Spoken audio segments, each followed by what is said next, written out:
Boat and stream के सवालों में अगर दो बोट आमने सामने से आ रही तो फर्स्ट मीटिंग कितने टाइम बाद होगी ये तो सभी निकाल लेते हैं, लेकिन जब बात आती है सेकंड मीटिंग की ना, तो हमको अप्रोच नहीं पता होती है। तो आज चलिए यही डिस्कस करते हैं।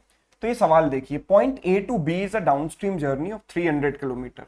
तो ए से बी तक अगर आप जाते हैं तो ये एक डाउन स्ट्रीम जर्नी है। इसका मतलब रिवर की डायरेक्शन ये है, ए से बी, है ना। डाउन स्ट्रीम का मतलब आप रिवर के साथ चल रहे हैं, तो ए से बी तक रिवर जो है फ्लो कर रही है। तो यहां पर जो रिवर की स्पीड है वो 5 है। अच्छा, टोटल जो डिस्टेंस है वो कितनी है? 300 किलोमीटर, 300 किलोमीटर। अब यहां पर होता क्या है कि दो boat P and Q A और बी से स्टार्ट करती हैं 25 और 15 की स्पीड से। तो ए से एक बोट स्टार्ट करती है 25 की स्पीड से और ये चलती है यहां से 15 की स्पीड से, right. After reaching the opposite point they return to their starting points. तो टू एंड फ्रो मोशन है, मतलब एक दूसरे एंड पर पहुंचेंगे और उसके बाद रिटर्न जर्नी स्टार्ट करेंगे, राइट। तो जब ये रिटर्न जर्नी करेंगे तो कहीं ना कहीं इनकी सेकंड मीटिंग भी होगी। तो हमें ये बताना है find after how much time they will meet second time from starting. तो वो टाइम में काउंट करना है स्टार्टिंग से कितने टाइम बाद ये सेकंड टाइम बाद मिलेंगी, ठीक है। तो इस सवाल की अप्रोच क्या होनी चाहिए? देखो, फर्स्ट टाइम कितने टाइम बाद मिल रही है ये निकालने के लिए स्ट्रीम की स्पीड मैटर नहीं करती है। अगर आपसे ये पूछा जाए, मैं साथ के साथ ये भी आपको बता देता हूं कि फर्स्ट टाइम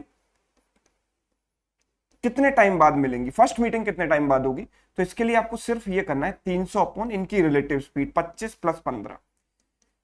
अब आपको होगा कि सर यहाँ पर स्ट्रीम की स्पीड आपने क्यों नहीं कंसीडर की? वो इसलिए नहीं की बिकॉज ये डाउन स्ट्रीम चल रही है तो 25 प्लस 5 इसकी स्पीड हुई, और ये अपस्ट्रीम चल रही है तो 15 माइनस 5 इसकी अपस्ट्रीम स्पीड हुई। तो प्लस 5 से माइनस 5 जो है कट जाता है, तो वो मैटर नहीं करता है। तो इसलिए कई बार अगर आपको ये चीज दी नहीं जाए तब भी आप यहां पर फर्स्ट मीटिंग टाइम निकाल सकते हैं, राइट। लेकिन सेकंड मीटिंग टाइम निकालने के लिए इसकी जरूरत हमें पड़ने वाली है।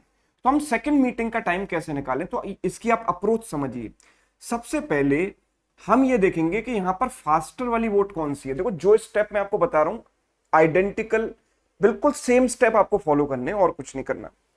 तो आपका पहला स्टेप होना चाहिए कि इन दोनों में से आइडेंटिफाई करना कि फास्टर बोट कौन सी है। तो इसकी स्पीड है 25 प्लस 5 यानी कि 30, और इसकी स्पीड है 15 माइनस 5 यानी कि 10, क्योंकि आप स्ट्रीम चल रही है तो ये फास्टर है। तो सबसे पहले मैं ये देखूंगा कि फास्टर बोट जो है वो ऑपोजिट एंड पर कितने टाइम बाद पहुंचेगी।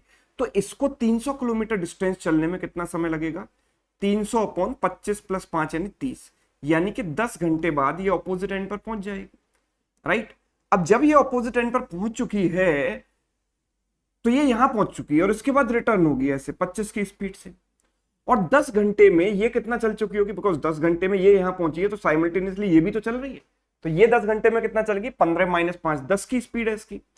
ये अपस्ट्रीम चल रही है ना, तो 15 माइनस 5 10 की स्पीड है, तो 10 घंटे में ये कितना चली? 10 इंटू 10 यानी कि 100 किलोमीटर। यस, तो ये यहां से आ गई 100 किलोमीटर आगे। अब ये जा रही है ऐसे 15 की स्पीड से, स्ट्रीम की स्पीड है कुछ इस तरीके से 5। अब आप ये समझिए कि जब ये फास्टर बोट यहां आई होगी तो रास्ते में इनकी फर्स्ट मीटिंग तो हो चुकी होगी ना, क्योंकि जब ये ऐसे आ रही है ये ऐसे जा रही है, ये ऑपोजिट एंड पर पहुंचेगी तो कहीं ना कहीं पहली मीटिंग तो हो चुकी है।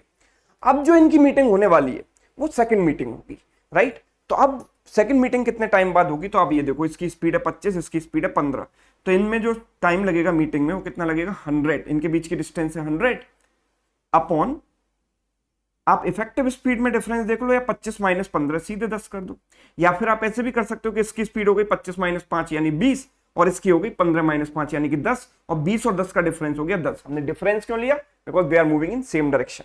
तो यहां पर जो टाइम लगा वो कितना लगा? 10 आवर्स। अगर हम स्टार्टिंग से काउंट करें तो आप कितना टाइम यहां पर लगेगा ये कैसे निकालेंगे? तो इसको यहां से यहां तक आने में टाइम लगा था 10 घंटे, फिर इसको कैच करने में लगा 10 घंटे, तो स्टार्टिंग से टोटल टाइम कितना लगा? 20 घंटे। तो सेकंड मीटिंग कितने टाइम बाद होगी? 20 घंटे बाद, ठीक है। तो ये अप्रोच होनी चाहिए आपकी। तो मैं एक बार स्टेप्स को रिपीट कर देता हूं। पहला स्टेप, हम आइडेंटिफाई करेंगे कि इनमें से फास्टर बोट कौन सी है। तो फास्टर है ये, इसकी स्पीड है 30, ये यहां तक पहुंची कितने टाइम में? 300 अपॉन 30 यानी 10 घंटे में, और 10 घंटे में ये भी आगे चल चुकी होगी, तो इसकी स्पीड 10 है, 15 माइनस 5 10 है, तो 10 घंटे में 100 किलोमीटर आगे पहुंच गई। अब ये 15 की स्पीड से जा रही है, 25 की स्पीड से जा रही है, कितने टाइम बाद ये मिलेंगी? तो 100 अपॉन इनकी रिलेटिव स्पीड कितनी है? 10, तो 100 अपॉन 10 यानी 10 आवर्स। तो बिगनिंग से कितना टाइम लगा टोटल सेकंड मीटिंग में? ये मीटिंग सेकंड क्यों है? क्योंकि पहली मीटिंग तो रास्ते में ही हो चुकी होगी, है ना। ये सेकंड मीटिंग है तो टाइम लगा 10 + 10 यानी 20 ईयर्स। ठीक है, होपफुली ये अप्रोच आपको समझ आ गई है। अगर अप्रोच समझ में आ गई है तो ये सवाल आपके लिए होमवर्क है, इसको सभी लोग ट्राई करें और कमेंट करके इसका आंसर बताएं। साथ में ये भी बताएं कि कुछ नया आपने यहाँ पर सीखा या नहीं सीखा। अगर आपने कुछ सीखा है, कुछ अच्छा आपको लगा है, तो इस वीडियो को आप लाइक कर सकते हैं, दोस्तों में शेयर कर सकते हैं। और अगर आप चैनल पर नए हैं तो चैनल को ऐसे ही धमाकेदार वीडियोस देखने के लिए सब्सक्राइब कर सकते हैं। Thank you so much.